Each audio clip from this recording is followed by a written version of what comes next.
Mr. Chairman, and thank you for the peanuts. We need to energy. So, General, welcome to you and your family. To ensure the fitness of nominees for appointment to senior positions within any of the departments, I ask the following two initial questions of all nominees in any of the committees that I sit on, so I will ask you these initial questions. Since you became a legal adult, have you ever made unwanted requests for sexual favors or committed any verbal or physical harassment or assault of a sexual nature? No. Have you ever faced discipline or entered into a settlement related to this kind of conduct? No. General, over the past several years, the Regional SATCOM Support Center Pacific has experienced a significant amount of mission growth as the armed forces have become more reliant on satellite communications. Unfortunately, Regional SATCOM Support Center Pacific has not seen corresponding manpower increases to handle this additional work.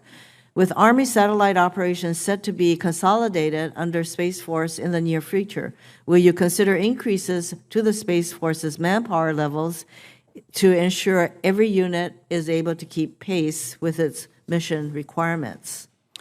Senator, I think one of the most important things that the Space Force has done since its inception is consolidating military SATCOM, military satellite communications, under a single service. It gives us a lot of authorities, responsibilities, and opportunities to do just what you're saying, and that's increase the readiness of those units so that they can provide these critical capabilities. And so we are redesigning currently how we assess and force present for readiness all of our units. First and foremost among those are these new units that are coming across from other services. And so the short answer is, if confirmed as the CSO, I would take the readiness of these units very seriously, and the manpower element of readiness is a key concern. That sounds like a yes. You've been asked a number of questions from both the chairman and Senator Gillibrand about the role of the National Guard in Space Force.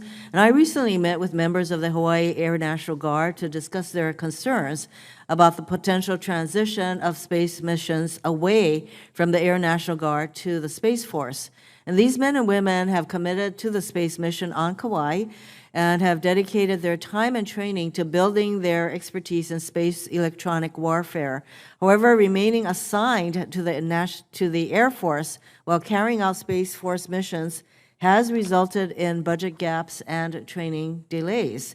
It is my understanding that the Space Force and Air Force are evaluating 3 potential actions to resolve this issue, including the establishment of a Space National Guard.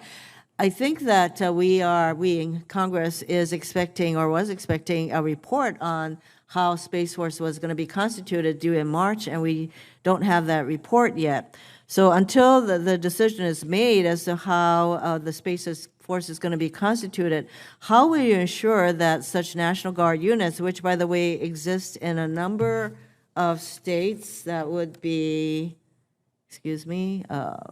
California, Colorado, Florida, Hawaii, Ohio, Guam, and Alaska. How would you ensure that such National Guard units are adequately resourced and have access to the requisite training required to carry out their space missions? Yes, Senator, I think you've characterized that just right. I know that this is also a concern for U.S. Space Command, and as one of the key force providers to U.S. Space Command, we were involved in those discussions where the Air Force and the Air Guard through the Air Reserve also provide those capabilities. And so, readiness again is my primary concern, having access to that expertise. And as a part of the Department of the Air Force, if confirmed as CSO, I would be in those deliberations to make sure that those forces are as ready as possible to meet the combatant commander's requirements. If confirmed, would you agree that the National Guard should be consulted in any decision or cost estimate related to a creation of a Space National Guard? Because some of the concern is that creating a Space National Guard is too expensive, and really setting up an entire other